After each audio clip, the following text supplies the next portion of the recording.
Hi everyone, I'm finally getting around to doing this update video. It's been a while, life has been kind of crazy, so I will give a few brief updates and then go into a few things a little bit deeper. So the first update, obviously I have had my EMU stay in the hospital. EMU stands for Epilepsy Monitoring Unit. And that was for my seizures. So I will talk about that after I get through the quick updates. Another update for us is that my new wheelchair will be coming soon. It's been a process, but I'm super excited. It's gonna be here soon. So I will definitely be doing some updates when that gets here. A third update is we will be starting gluten detection training with Apollo, so I'm very excited about that. I think he's gonna be really great at it, so I'm excited to start that with him.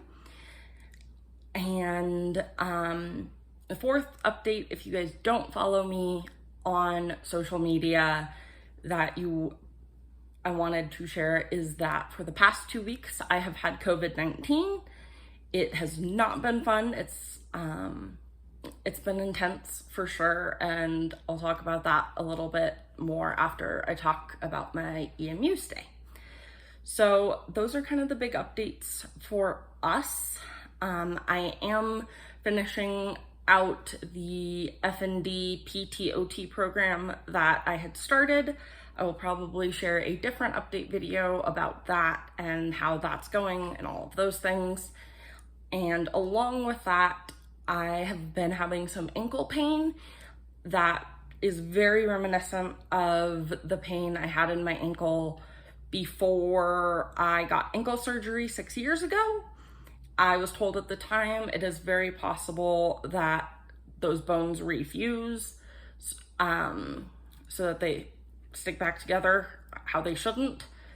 So we're in the process of diagnosing that and figuring out what we need to do to work with that, get it taken care of, whatever needs to happen. So I will keep you guys updated about that. So now I am going to talk about my EMU stay. Again, EMU stands for Epilepsy Monitoring Unit. I do not have epilepsy. I was not there because they thought I had epilepsy. So for my seizures, I had an outpatient EEG, and during that outpatient EEG, they captured a couple non-epileptic seizures. So they confirmed I do have non-epileptic seizures. And then we went on to kind of wondering if I was having them when I was sleeping, because Jean had come in to the room a few times and I was shaking and making weird noises and it kind of looked like I was having a seizure. And I have also woken up feeling very unrested and very similar to how I feel after having a seizure.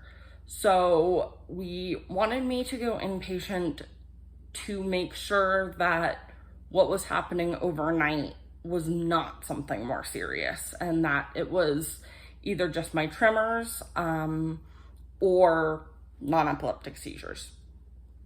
So with that, we scheduled my hospital visit. I initially thought I would be there for 3 to 5 days. That's what the scheduler told me.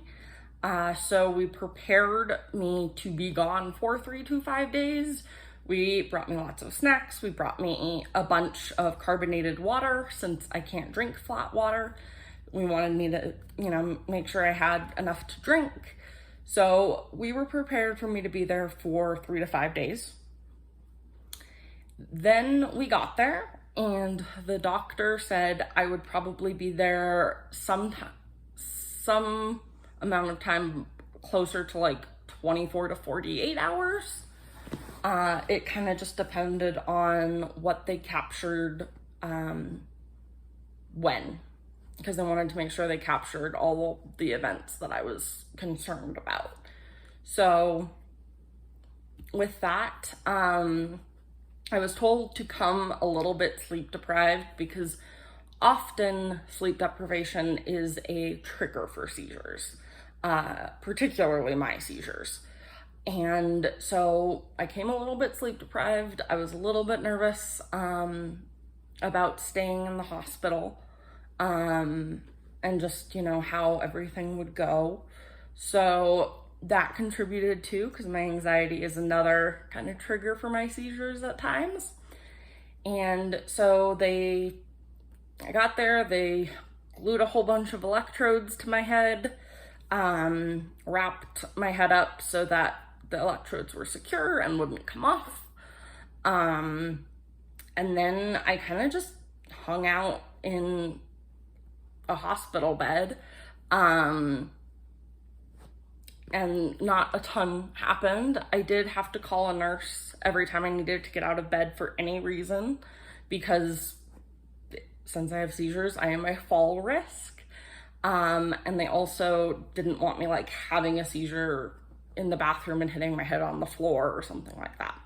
So that was a little uncomfortable at first, but I got over it. It was what needed to happen, so I just tried not to worry about it too much. So that was kind of how things went for a little while. I was given a button to push if I thought I might have a seizure, so that the people monitoring the video part of the EEG, which I just realized I hadn't said, could pay particular attention to the EEG. So the inpatient stay, not only did I have electrodes on my head, but those were also connected to a computer with a video camera. So I was videotaped the entire time I was there. Not in the bathroom, but the entire time I was in my room. And so they told me, if I feel a seizure coming on, hit that button, so that the team, one, can make sure I'm okay during my seizure, and two, so the people monitoring the video know to particularly look at that section of the EEG. So, I got settled, Jean went home, and between about 1, which is when I got there, and I don't know, probably 5 or 6.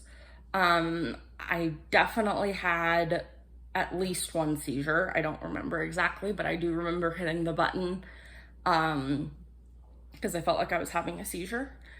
And it was an intense experience to wake up to. There were 5 or 6 people in my room when I came to. They were all nurses. They were all very, very nice, obviously. And, they did kind of cognitive tests. So they had me stick out my tongue, and they had me smile. And they had me say specific phrases to make sure I could talk and move my face and all of that. And that first seizure is the only one I managed to hit the button for. All my other seizures, which I continued to have seizures throughout the evening and the night, all the other ones I wasn't able to hit the button, which was fine. The video caught it and people came in anyway. And each time it was 5 or 6 people, kind of same shtick as the first one. And I knew I was supposed to be sleep deprived, but they didn't specifically tell my nurses what time to keep me up till, overnight. Usually the instructions would say, keep patient up from 10 p.m. to 2 a.m. or something like that. And mine just said encourage sleep deprivation. So my nurse said, stay up as late as you can, and then you can go to sleep, I guess. So I was up till about 1 a.m. And right around then I had another seizure, and the EEG monitoring team said, she was supposed to be up till 2. She's had enough seizures, just let her sleep. So that's what we did. In the morning, I talked to my doctor, and the attending doctor, and he said that I had 4+ seizures. Some of those I was awake for, some of them were when I was falling asleep, and some of them were when I was already pretty deep in sleep. So it confirmed that I do have non-epileptic seizures overnight, but they are not anything worse than that. So after that, I ended up getting discharged in less than 24 hours because they captured everything they needed to know, and everything I was curious about. So there was no need for me to stay later or longer. But that is, to this date, the only time I have had 4 or more seizures in a less than 24-hour period. So it was intense, and I was really exhausted afterwards, but I'm glad we did it. And now I know a little bit more about my seizures, which was the point and is great.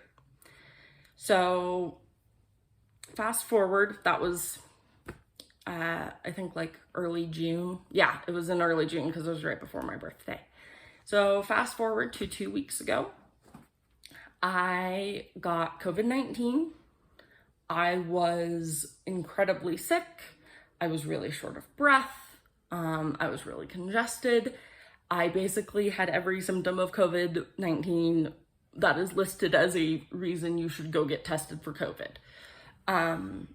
So I did.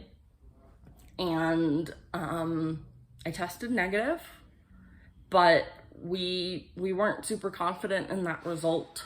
I didn't feel like the test was administered properly. And so we got me retested, and I still tested negative. At this point, I reached out to my chronic Lyme doctor, and because chronic Lyme and COVID were really the 2 things that I was most worried about interfering with each other. So I reached out to him, and he said, we need to get you on treatment right away to try and keep you out of the hospital.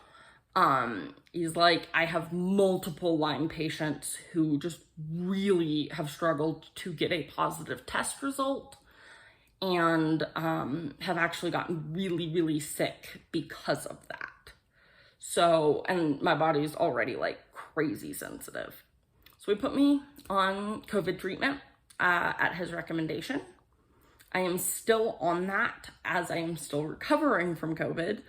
I am not all the way better. I still have a lot of chest pain and a lot of gunk in my chest. I still am really short of breath and really struggle with fatigue, and some other symptoms, but I'm definitely doing better than I was 2 weeks ago when I came down with it. So I've spent the last 2 weeks, kind of mostly just resting and giving my body, what it needs. I lost taste, I lost smell. My taste is almost all the way back. My smell is not. It's moved, I've gotten a little bit of it back, but not as much as my taste. And so that's kind of where I'm at with recovering from COVID. You guys will probably remember from previous videos, I am not able to get the COVID vaccine. Jean is vaccinated, all our friends are vaccinated. I very rarely go out of the house, and when I do, I'm extremely careful. I always wear a mask. If I'm inside, I wear an N95 or a double mask, so I'll wear a surgical mask and a cloth mask, which, again, mostly for other people, but, we wash our hands, we do everything we can to be careful, and I still caught it. So that was kind of unfortunate, but now I have the antibodies, so we can be a little less worried about the fact that I can't get vaccinated, although we are still going to be extremely cautious and careful. That doesn't change how we're approaching life. It's just a little bit less stressful going out, since I have some of the antibodies now. So that is kind of all for the major updates. I know this is a long video, but I wanted to get on and share what's been going on with us. And you know, I know I had multiple people interested in what my hospital stay was like, and now that I've had COVID, I wanted to share that with you guys as well. It is not a fun illness. It's really intense, especially for me since I'm chronically ill. I am very thankful I did not get a severe case of it. I was able to stay at home. I didn't have to go to the hospital, but it knocked me out for about 2 weeks. And I did very little over those 2 weeks. Gene also got it, obviously because he's living with me, so we kind of both got it, but Gene dealt with it much, much better than I did. And again, Gene is vaccinated. So if you're wondering if the vaccine helps if you get COVID, at least for us, it definitely does, because we had 2 very different experiences. So I think that's going to be it for this video. Again, I will do another update when I have my new wheelchair and show you guys all the cool things about that. I'm really excited about that. I will be posting some more of Apollo's training, especially now that we're really getting into task training. I'm excited to share those things with you, his mobility work, his gluten detection. I think those are going to be some really fun videos to share with you guys. And I hope you all are doing well. I hope you enjoyed this video. And as always, follow me on social media. If you're on social media, I post much more regular updates there than I do on YouTube. If you haven't already, like and subscribe and hit the little bell to get notifications of when I do post videos. And as always, feel free to reach out to me either in the comments or on social media, or however you want to get in contact with me. If you have things you want me to talk about in videos, if you have questions about any of my illnesses, or more questions about my hospital stay, or me having COVID, or really anything you get, or things to do with Apollo, anything you guys are really interested in, I would love to share. And I know I have said this a million times and life has gotten in the way a million times, but I really do hope to start posting more regularly. So I'm gonna end it here. Thank you guys again for watching, and I will see you in the next video when hopefully I have my new wheelchair. Thanks for watching. Bye.